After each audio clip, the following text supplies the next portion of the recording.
ክርስቲያን አይትሕዘን ናይዛ ዓለም ናብራ ኩሉ ጊዜ ኣሎ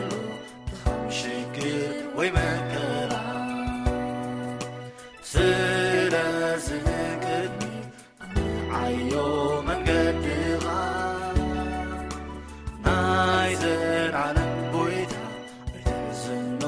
ሓደራኻ ተሓጊስና ነመስግኖ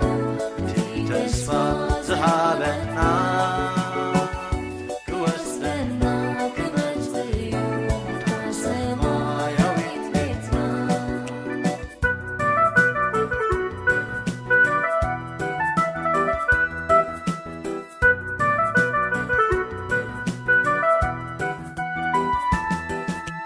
ድኻም ሓዘን ሽግር ኣብ ዙርያኻ ብእምነት ጸልሞ ረድኤቱ ክህበካ ጸልማት ተመሲሉ እትርእዮ ነገር